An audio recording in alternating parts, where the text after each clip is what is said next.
Baik, shalom Bapak Ibu yang diberkati Tuhan, kita jumpa kembali dalam FWF Osaka, Ilmu Wongso Fellowship Obrolan Santai Keluarga Allah. Kita akan bersama-sama belajar firman Tuhan malam hari ini yang akan dibawakan oleh hambanya, Bapak Oscar Wirawan dari Jakarta, yang akan membawakan eksposisi Yakobus 1 dan 2. Untuk hambanya, Bapak Oscar Wirawan, waktu kami serahkan. Silakan Pak Oscar. Baik, terima kasih Bu Ayu. Malam hari ini kita sama-sama ya meneliti atau eksposisi, mengungkap lebih lagi, menggali dari Yakobus 1 dan 2. Ini nggak tahu, saya biasanya dapat satu pasal, kali ini dapatnya 2 pasal nih, dapat bonus dari Bu Ayu. Baik, ya terima kasih. Ya, Yakobus pasal 1 dan pasal 2, ini di pasal 1 ada 27 ayat, lalu di pasal 2 ada 26 ayat. Seperti biasa saya pakai 4C, konteksnya, lalu concern, tentang apa ini, lalu kontennya ya, isinya, dan connect-nya, hubungannya dengan kehidupan kita hari ini. Dan eksposisi ini saya menggunakan metode, intinya Alkitab menjelaskan Alkitab, Firman menjelaskan Firman. Jadi tidak ada referensi yang lain kecuali Alkitab itu sendiri. Karena itu saya tulis di slide saya, let the Bible teach us and explain itself. Biarlah Alkitab mengajar kita dan menjelaskan tentang dirinya sendiri. Nah, ini eksposisi yang saya sampaikan seperti itu Bapak Ibu. Nah, kita masuk di konteks ya, tentang penulisnya dan situasi penulisan. Ya, salam dari Yakobus, hamba Allah dan Tuhan Yesus Kristus kepada ke-12 suku di perantauan. Nah, ini untuk menggali lebih dalam saya memang minimal pakai terjemahan yang NIV ya. Kalau cari yang lain-lain banyak juga ya pengertiannya. Tapi dari NIV saya sudah kita kita bisa melihat perbedaannya ya Bapak Ibu. Di sini ditulis ke-12 suku di perantauan. Nah, kalau kita dengar perantauan itu bisa aja berdagang dan sebagainya. Tapi kalau saya lihat di NIV, ini bukan di perantauan. The 12 tribes scattered among the nation. Scattered berarti ini tersebar, berpencar begitu ya. Nah, saya ingat kata scattered ini ada di Kisah Rasul 8 ayat 1. Kalau di dalam bahasa Indonesianya dikatakan begini, pada waktu itu mulailah penganiayaan yang hebat terhadap jemaat di Yerusalem. Mereka semua kecuali rasul-rasul tersebar, nah ini scattered, ke seluruh daerah Yudea dan Samaria.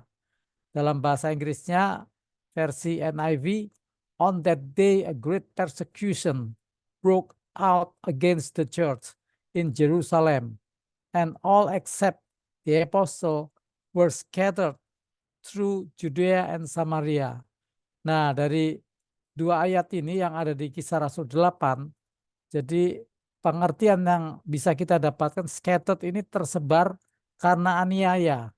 Itu yang saya pahami ya ketika uh, dibandingkan dengan ayat Kisah Rasul 8 ayat 1.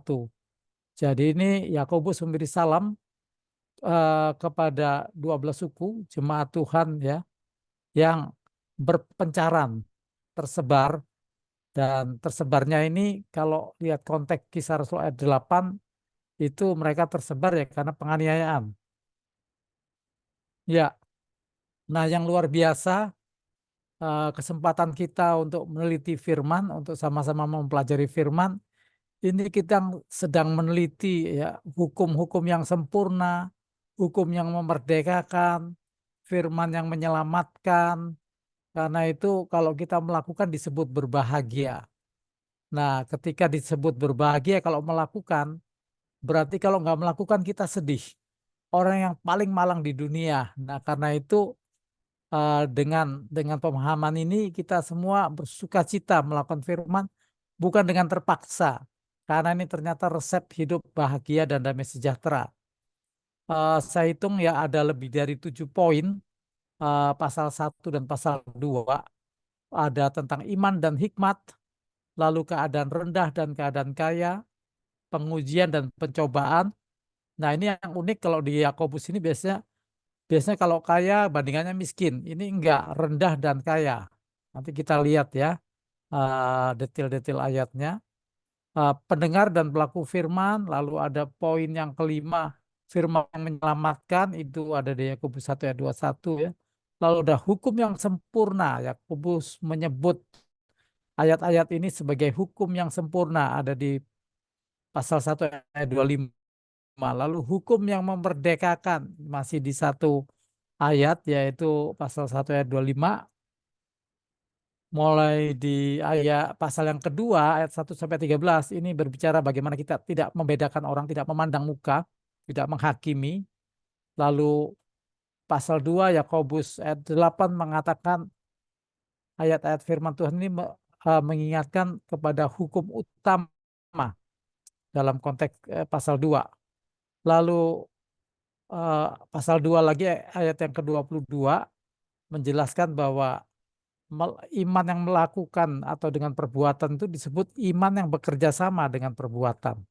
Nah, ini concern atau kepedulian dari atau fokus ya dari pasal 1 dan pasal 2 Bapak Ibu, dari Yakobus 1 dan 2. Ya, konten pertama ya tadi sudah saya sempat sebut, ini tentang kebahagiaan, resep hidup bahagia, ketekunan, kematangan, kesempurnaan, utuh, tak kekurangan. Nah, ini yang luar biasa ketika kita mendapat penjelasan ya dari surat Yakobus, di pasal 2 aja dikatakan, saudara-saudaraku, anggaplah sebagai suatu kebahagiaan. Itu bahasa Indonesianya. Saya lihat versi NIV disebut pure joy. Jadi bukan sekedar kebahagiaan, tapi sukacita.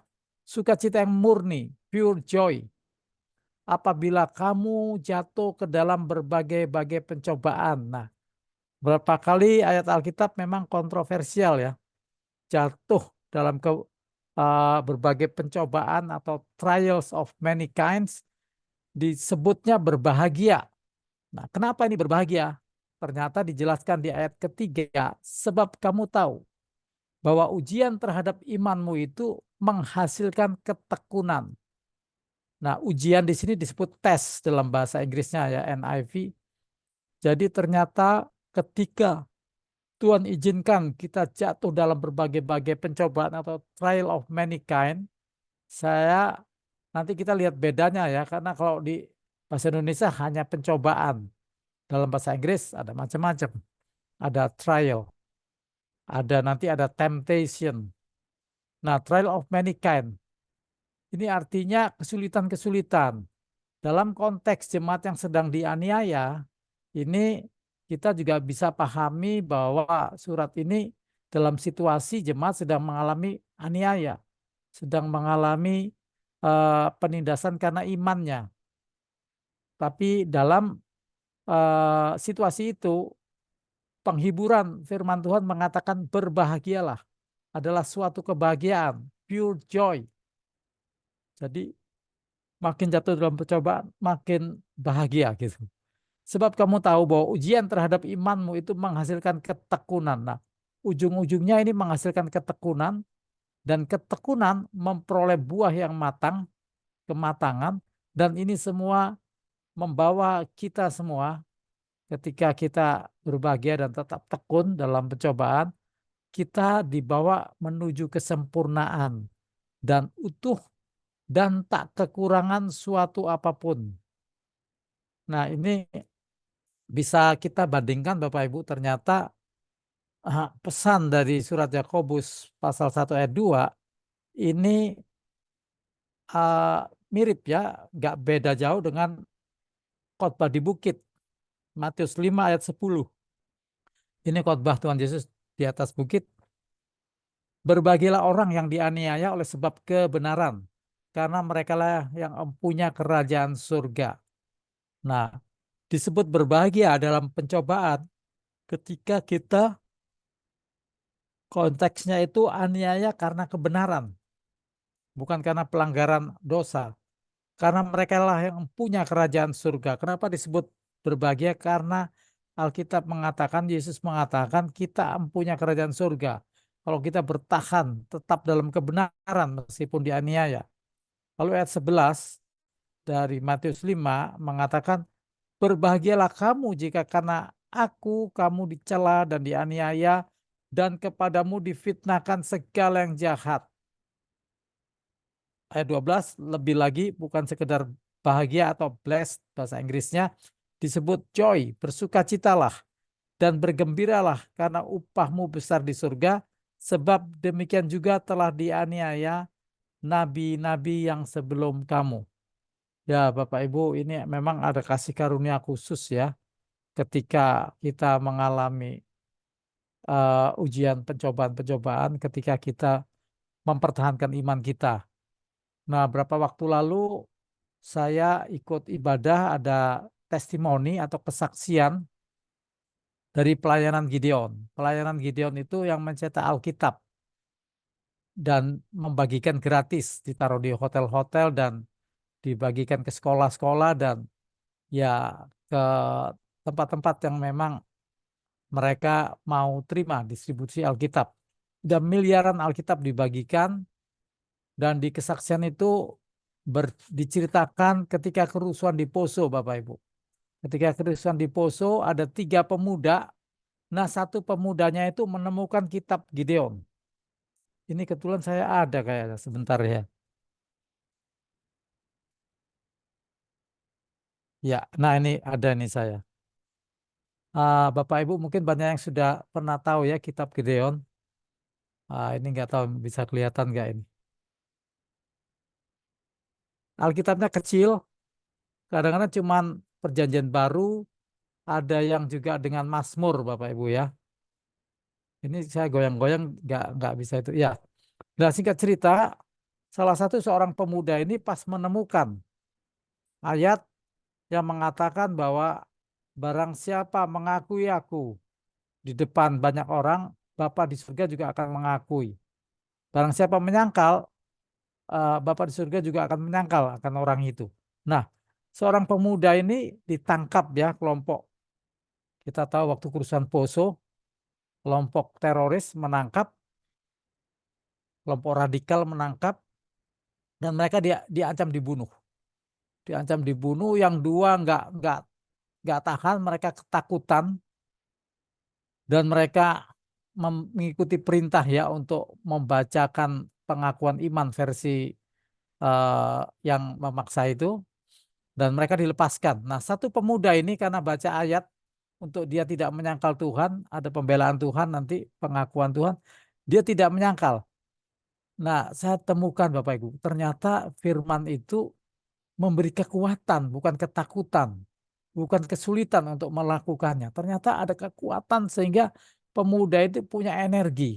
Tapi karena pemuda ini tidak mau mengucapkan pengakuan iman yang dipaksakan oleh kelompok radikal ini, dia langsung pakai parang ya, diparang kepalanya, lehernya, tangannya semua berdarah tapi nggak putus.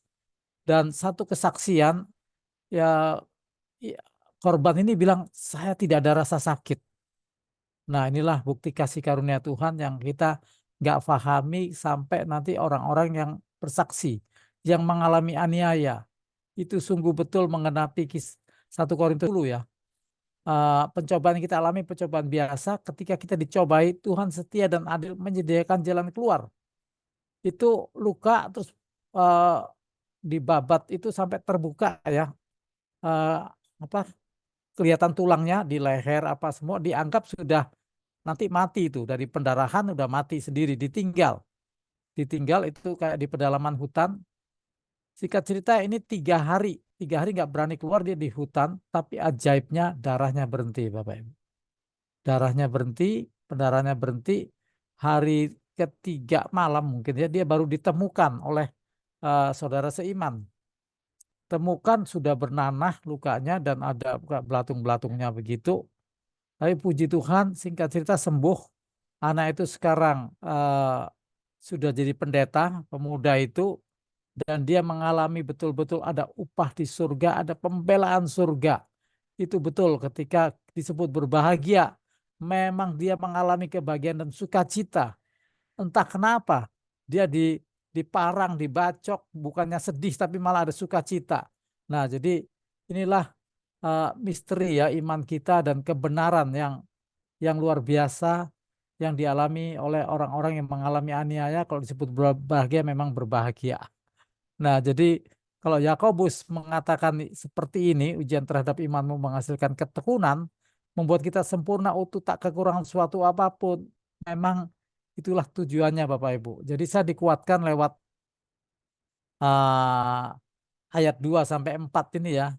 Ketika kita ada dalam situasi-situasi sulit ya, tidak mudah hidup kita. Kita hidup benar, tapi kadang-kadang di pekerjaan ada sulit, di bisnis ada kesulitan, tapi kita tetap dalam kebenaran, kita tidak mau menyimpang.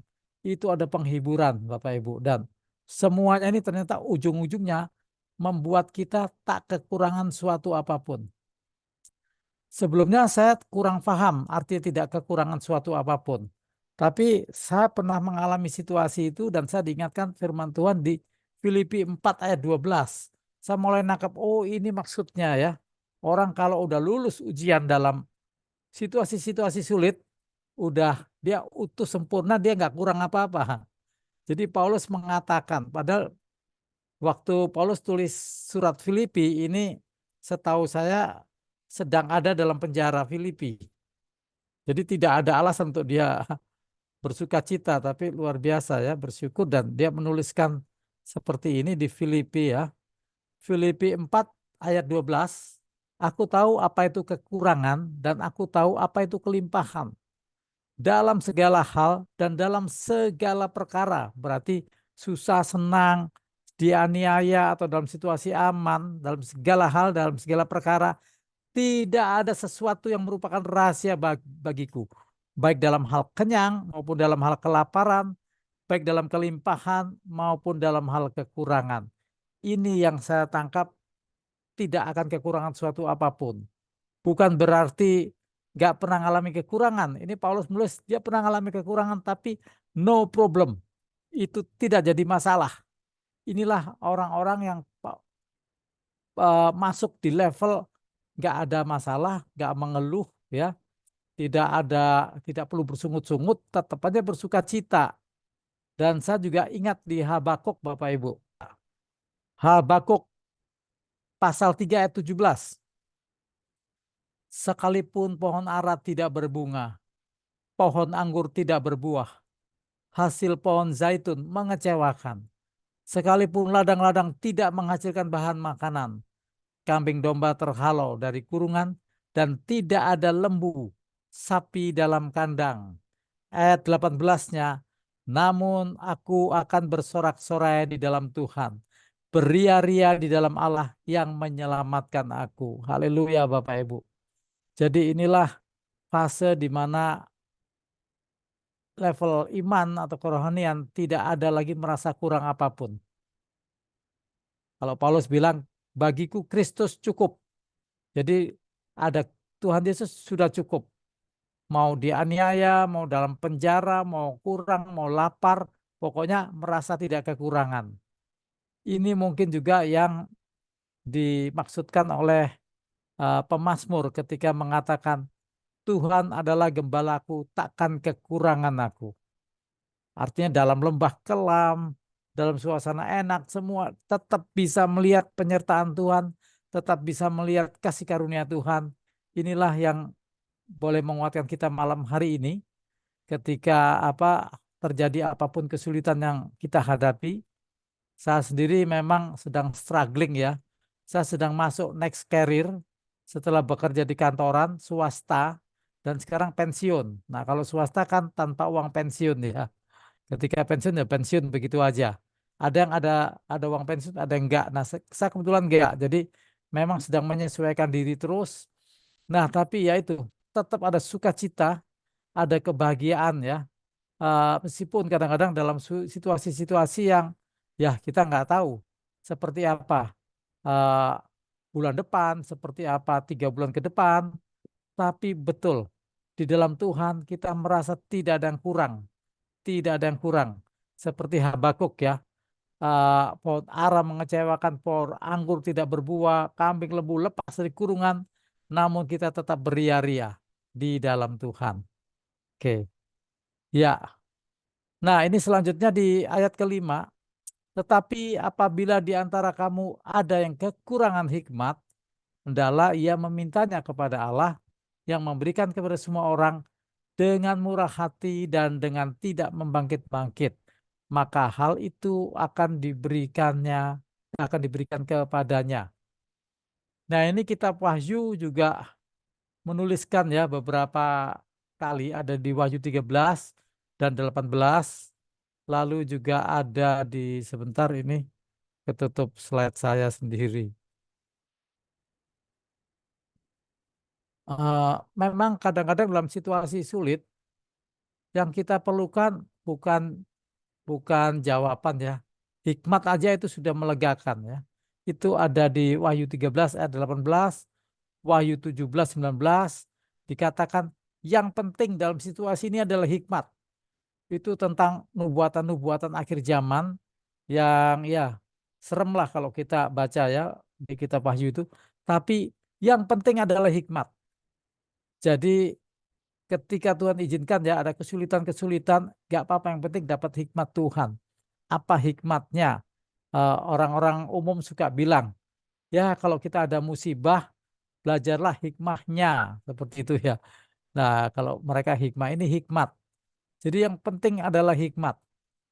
Nah, di Lukas 11 ayat 9 sampai 13 juga dikatakan, kita apa minta Roh Kudus. Nah, Roh Kudus kan menuntun kita kepada jalan kebenaran. Itu disuruh meminta memang. Jadi ini juga mengajar saya ketika satu waktu kita dalam kondisi sulit ya, itu misalnya Tuhan izinkan, kita jangan doanya langsung otomatis minta kesulitannya diangkat. Nah, ini ternyata Yakobus mengajarkan minta hikmat ya. Dalam suasana ujian pencobaan yang bertubi-tubi ya, dalam trial yang kesulitan-kesulitan, Yakobus mengajarkan hukum yang sempurna untuk kita minta hikmat. Kalau kekurangan hikmat, minta kepada Allah. Dan kitab Wahyu juga menjelaskan dalam situasi sulit, yang penting adalah hikmat. Ketika kita ketemu hikmatnya, kita mampu menanggungnya. Lalu juga Lukas 19 minta Roh Kudus. Lalu perkataan hikmat oleh Roh 1 Korintus 2 ayat 6 dan 10. Ketika kita nggak tahu bagaimana harus memberi jawab, nanti Roh Kudus yang memberikan. 1 Korintus 2 ayat 9-nya mengatakan apa yang tidak pernah dilihat oleh mata, apa tidak pernah terdengar oleh telinga, apa tidak pernah timbul di hati manusia, semua itu disediakan Allah yang mengasihi kita. Jadi inilah anugerah yang luar biasa, kasih karunia Tuhan yang luar biasa buat kita semua Bapak Ibu. Apapun situasi kita, minta hikmatnya, minta kekuatan Roh Kudus, bimbingan Roh Kudus, dan minta perkataan hikmat kalau kita memang memerlukannya. Ini ternyata sudah cukup ya buat orang-orang dewasa rohani, maksudnya buat orang-orang mau dewasa rohani, orang-orang mau mengalami terobosan iman dalam Tuhan, ya ini nasihat Yakobus, minta hikmat. Ya, nah ini pasal 6 masih tentang iman yang meminta. Dikatakan, hendaklah ia memintanya dalam iman. Sama sekali jangan bimbang, sebab orang yang bimbang sama dengan gelombang laut yang diombang-ambingkan kian kemari oleh angin. Ayat 7, orang yang demikian janganlah mengira bahwa ia akan menerima sesuatu dari Tuhan. Sebab orang yang mendua hati tidak akan tenang dalam hidupnya. Nah, Bapak Ibu, ternyata apa yang dinasihatkan Yakobus ini sama dengan apa yang difirmankan Tuhan Yesus di apa yang ditulis oleh Yohanes ya di suratnya 1 Yohanes 5. Nanti saya ini 1 Yohanes 5 ayat 14 dan 15. Saya bacakan untuk kita semua, dikatakan begini.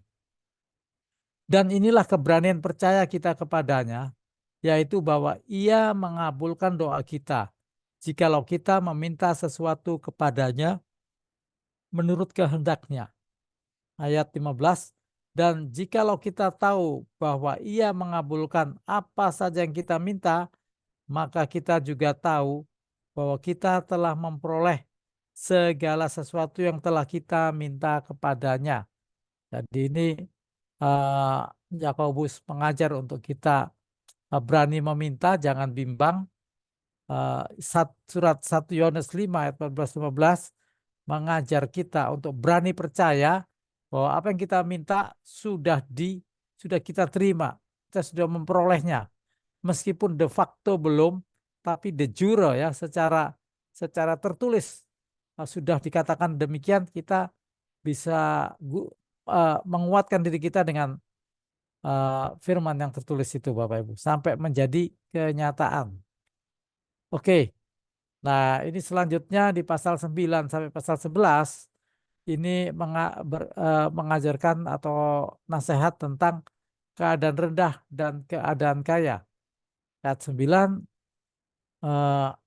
menuliskan demikian. Baiklah saudara yang berada dalam keadaan yang rendah, bermegah karena kedudukannya yang tinggi. Ini paradok lagi nih. Saudara dalam keadaan rendah, bermegah karena kedudukan tinggi. Ya, seperti itu. Lalu ayat 10, dan orang kaya karena kedudukannya yang rendah. Kelompok yang berpunya seolah-olah tidak berpunya. Kelompok yang berkelimpahan seolah-olah tidak berkelimpahan. Ini sikap ya yang diajarkan oleh Rasul Yakobus. Kenapa dia mengajarkan begitu? Karena ternyata memang semua yang di dunia ini sementara. Jadi ayat 10-nya Yakobus mengingatkan, dan orang kaya karena kedudukannya yang rendah. Jadi kalau kita rendah di hadapan Tuhan, kita memperoleh kedudukan tinggi. Namun kalau kita merasa tinggi karena kekayaan kita, ini kedudukannya rendah, Tuhan bilang. Sebab ia akan lenyap seperti bunga rumput. Karena matahari terbit dengan panas yang terik dan melayukan rumput itu. Sehingga gugurlah bunganya dan hilanglah semaraknya. Demikianlah juga halnya dengan orang kaya, di tengah-tengah segala usahanya ia akan lenyap. Nah, Matius 23 ayat 12 mengatakan barang siapa meninggikan diri, dia akan direndahkan. Tapi barang siapa merendahkan diri, dia akan ditinggikan. Nah, ini bisa kita tes Bapak Ibu, bisa kita uji ya. Bisa kita uji ketika kita ibadah, ketika gereja, kemanapun kita kumpul sama teman-teman kita, makan bersama, yang satu udah cari posisi enak, kita belakangan, kita ngalah. It's okay ya. Gak jadi masalah. Karena justru Alkitab mengatakan kita bermegah ya. Karena kedudukan yang tinggi ketika kita mengalah.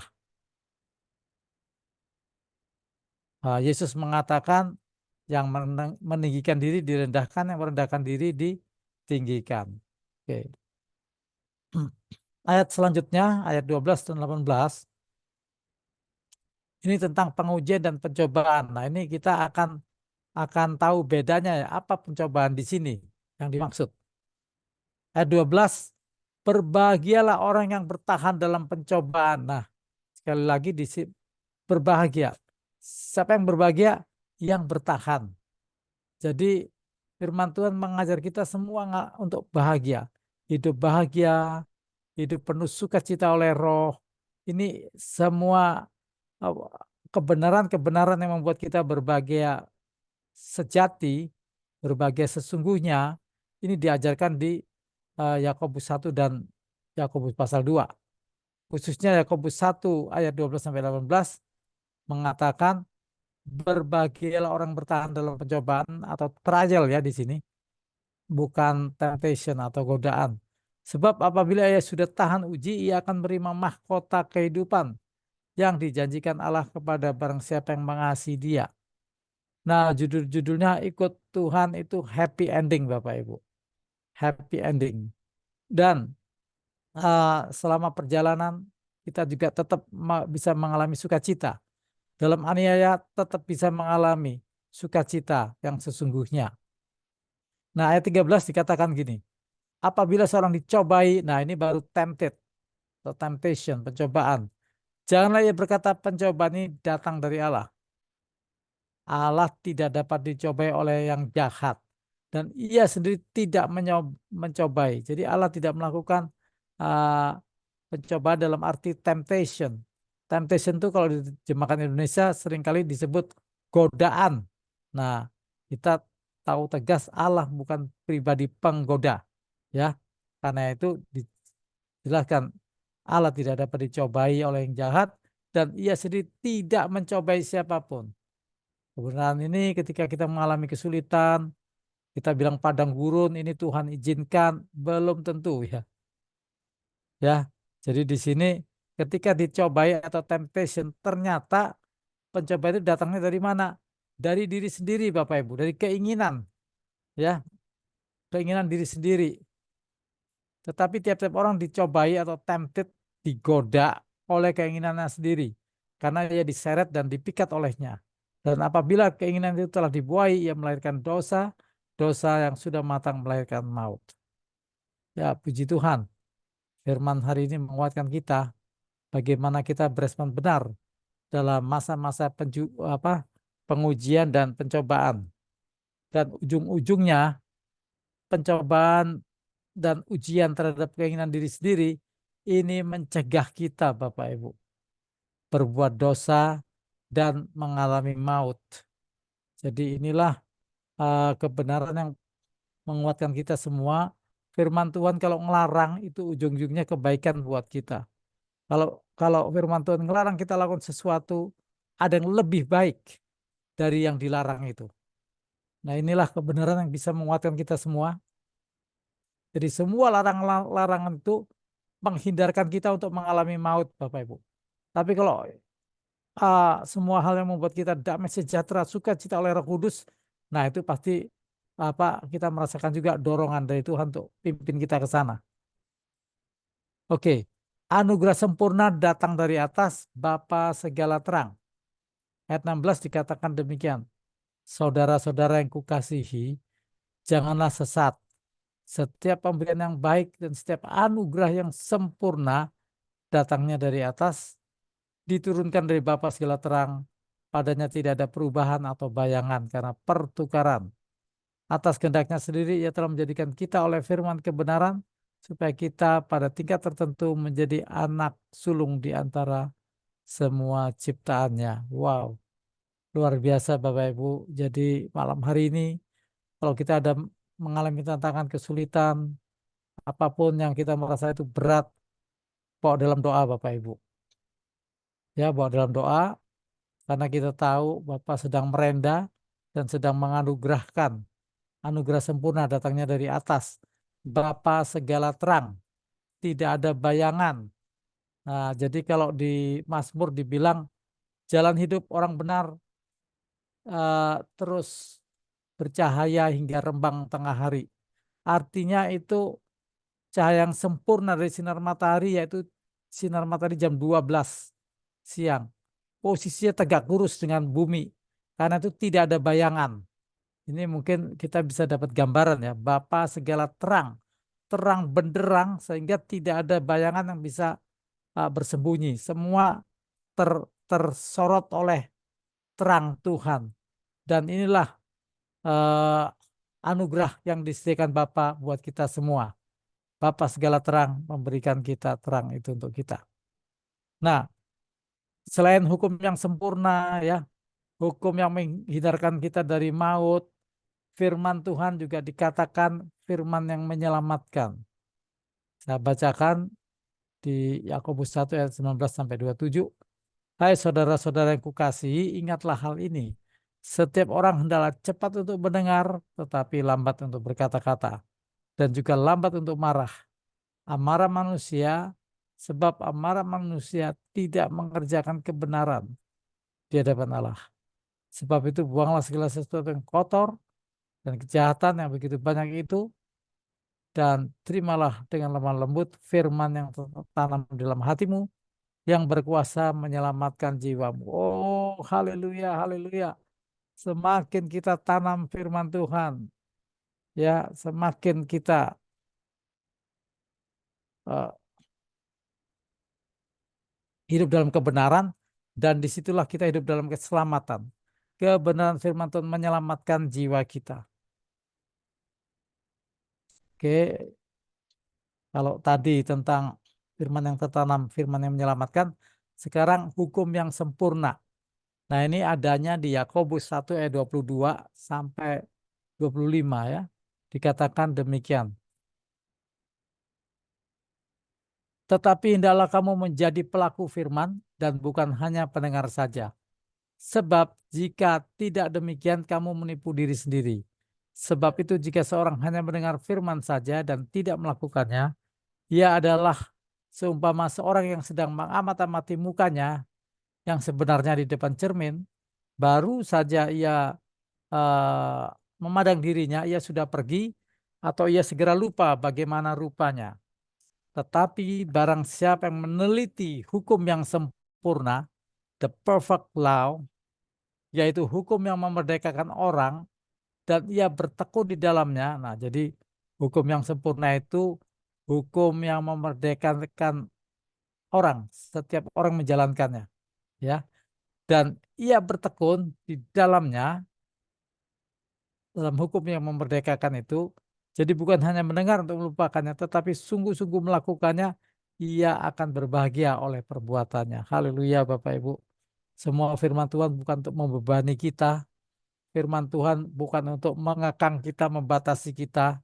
Tapi kita berkali-kali dari Yakobus ini kita belajar firman Tuhan melindungi kita.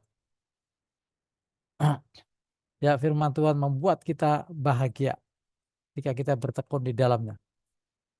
Nah, selanjutnya ayat 26 sampai 27 ini bercerita tentang ibadah yang tidak sia-sia dan ibadah yang murni.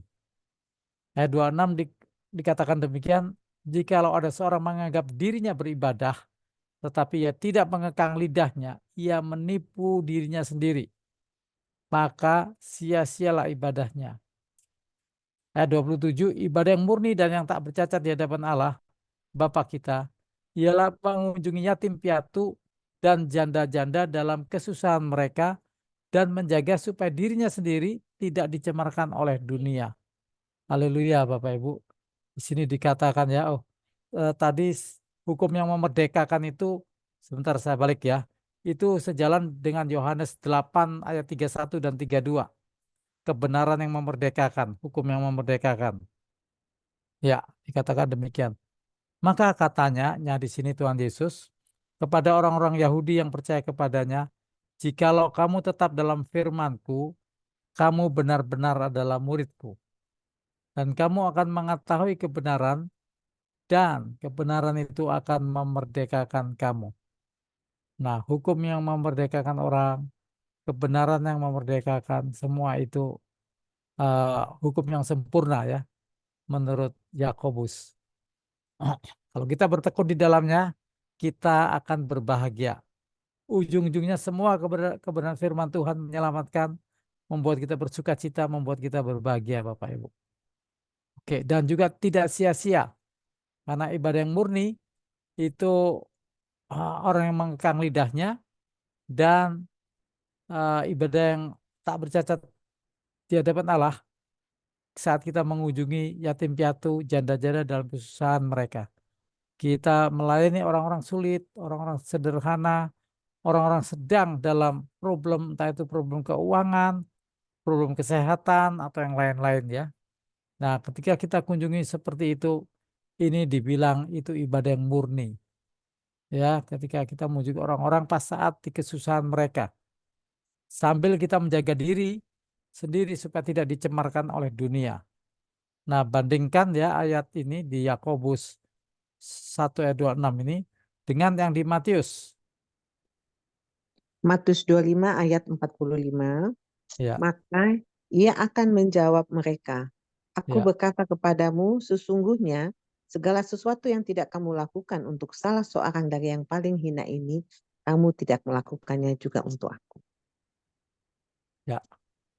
Ya, jadi ini sejalan ya. Bu, kita bisa lihat bahwa Ketika kita mengunjungi yatim piatu, janda-janda dalam kesusahan mereka, disebut ini ibadah yang murni. Dan versi Matius 25 ayat 45, ketika kita mengunjungi orang-orang kesulitan, orang-orang susah, orang kecil, kita seperti melakukannya untuk Tuhan.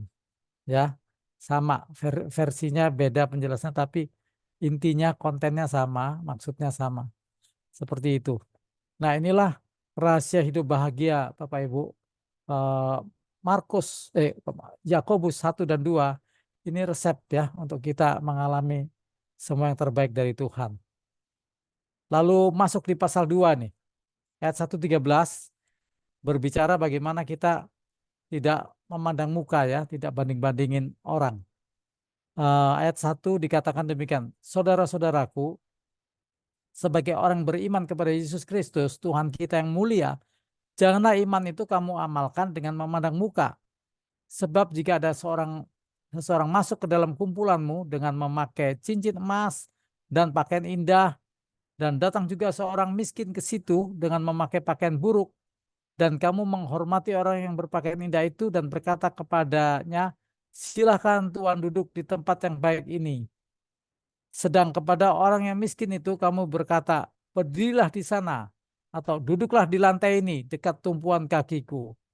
Ayat 4 mengatakan, bukankah kamu telah membuat pembedaan di dalam hatimu dan bertindak sebagai hakim dengan pikiran yang jahat. Nah, sikap-sikap seperti ini dikatakan kita bertindak dengan pikiran yang jahat, Bapak Ibu. Nah, karena itu kita dianjurkan firman Tuhan untuk tidak memandang muka siapapun orangnya, ya orang berpunya atau orang yang berkekurangan, kita sama hormatnya ya, karena mereka juga ciptaan Tuhan. Dan ini kita bisa bandingkan di 1 Samuel 16 ayat 7. Waktu itu Nabi Samuel ya sedang mengunjungi Isai, orang tuanya Daud. Dia mau mengurapi anak-anak Isai jadi raja. Semua dari keluarin, Daud dilupakan sampai utusan Tuhan tanya, apakah segini anakmu? Ternyata orang tuanya gak bisa berkelit, gak ada satu lagi, barulah keluarkan. Dan itu ada ayat, manusia melihat ya apa yang kelihatan, tapi Tuhan melihat hati. Nah, ini nilai-nilai cara pandang Alkitab ya, untuk bagaimana kita tidak salah pandang. Ibadah yang tidak sia-sia, ibadah yang murni. Jikalau ada seorang menganggap dirinya beribadah, tetapi tidak mengekang lidahnya, ia menipu dirinya sendiri, maka sia-sialah ibadahnya. Nah, ini godaan untuk gosip, godaan untuk membicarakan kelemahan orang lain, tidak di depan orang itu ya, tapi sekedar untuk menceritakan. Nah, saya bertobat Bapak Ibu, ketika kadang-kadang refleks, waduh mau cerita ini, wah ini gak bagus ya. Alkitab mengatakan, kalau kita tidak mengekang lidah, sia-sialah ibadah kita. Mau kita ibadah hari Minggu, tengah Minggu, ikut doa semalam suntuk ya, tapi ketika kita tidak dapat mengekang lidah, dikatakan sia-sialah ibadahnya. Karena ayat 27 menjelaskan ibadah yang murni dan yang tak bercacat di hadapan Allah, Bapa kita ialah mengunjungi yatim piatu dan janda-janda dalam kesusahan mereka, dan menjaga supaya dirinya sendiri tidak dicemarkan oleh dunia. Haleluya, amin. Saya juga dapat banyak berkat ya Bapak Ibu ketika praktek firman Tuhan ini. Oke, yang selanjutnya pasal 2 ayat 1-13. Janganlah iman kamu amalkan. Oh sama ya yang tadi, sorry. Ya, selanjutnya yang ayat 5. Dengarkanlah hai saudara yang kukasihi, bukankah Allah memilih orang-orang dianggap miskin oleh dunia untuk menjadi kaya dalam iman dan menjadi ahli waris kerajaan yang telah dijanjikannya kepada barang siapa yang mengasihi Dia. Nah, kita bisa bandingkan kebenarannya dengan Matius 5 ayat 3. Matius 5 ayat 3, Ya. berbahagialah orang yang miskin di hadapan Allah, karena merekalah yang empunya kerajaan sorga. Haleluya. Terima kasih Bu Ayu. Ya, inilah resep kebahagiaan ya sesuai kebenaran firman Tuhan. Orang miskin di hadapan Allah yang punya kerajaan surga. Sama ya, di sini dikatakan ahli waris kerajaan. Allah memilih orang-orang dianggap miskin oleh dunia ini untuk menjadi kaya dalam iman dan menjadi ahli waris kerajaan yang telah dijanjikannya kepada barang siapa yang mengasihi Dia. Ini salah satu kebenaran bahwa kalau Tuhan izinkan situasi ya, kita mengalami kekurangan secara dunia, kita miskin, tapi Alkitab bilang kita kaya dalam iman dan kita menjadi ahli waris kerajaan. Sama ya ini Matius 5 ayat 3 juga seperti itu ya Bapak Ibu. Oke, lalu ayat 8 di pasal 2. Demikian firman Tuhan. Akan tetapi jikalau kamu menjalankan hukum utama yang tertulis dalam kitab suci, kasihlah sesamamu manusia seperti dirimu sendiri. Kamu berbuat baik. Tetapi jikalau kamu memandang muka, kamu berbuat dosa. Dan oleh hukum itu menjadi nyata bahwa kamu melakukan pelanggaran. Ayat 10, sebab barang siapa menuruti seluruh hukum itu, tetapi mengabaikan satu bagian daripadanya, ia bersalah terhadap seluruhnya.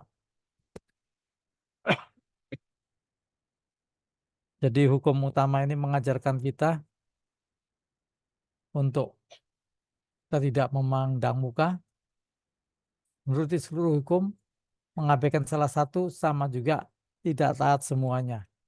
Ini kebenarannya. Oke, masuk di ayat 12.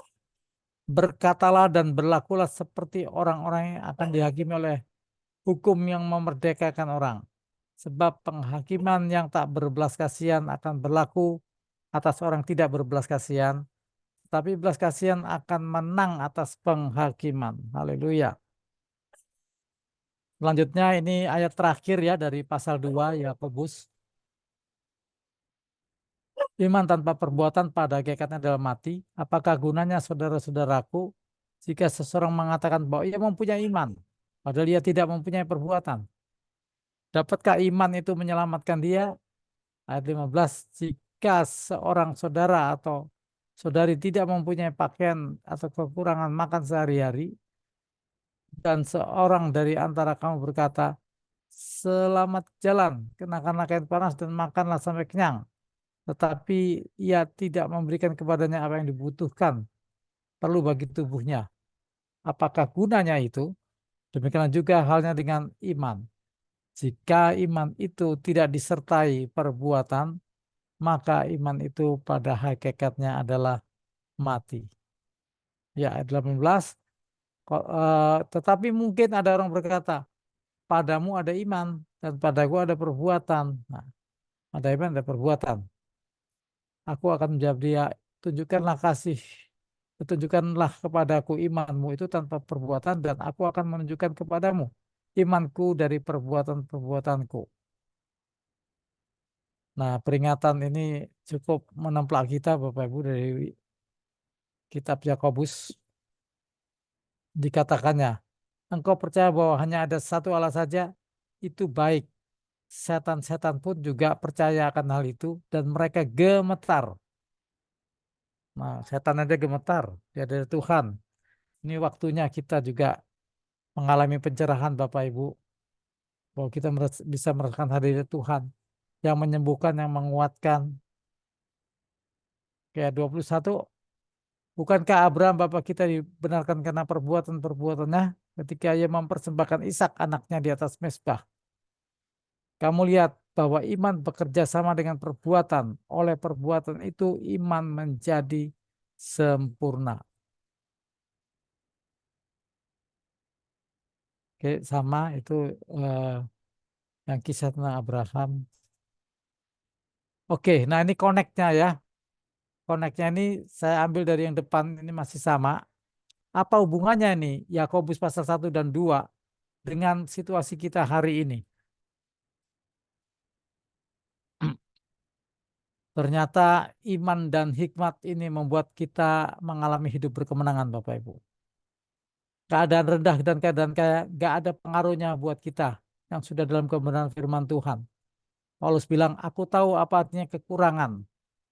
Namun Paulus juga bilang, aku tahu apa artinya kelimpahan. Dan kita lihat inilah janji-janji kebenaran firman Tuhan untuk setiap anak-anaknya yang percaya. Pengujian dan pencobaan, ya ini pencobaan biasa, tidak melebihi kekuatan kita. Lalu firman yang menyelamatkan, pendengar dan pelaku firman, hukum yang sempurna, hukum yang memerdekakan, tidak memandang muka, hukum utama, iman bekerja dengan perbuatan-perbuatan. Ya, thank you, God bless us. Terima kasih, saya kembalikan ke Ibu Ayu. Shalom Bu Ayu. Thank you. Thank you. Tuhan Yesus memberkati. Ya, makasih Mahong. Makasih Pak Oscar. Ya, sama-sama Bu Ayu. Baik Bapak Ibu, ada kesempatan bagi kita untuk diskusi malam hari ini. Saya berikan waktu kalau ada pertanyaan.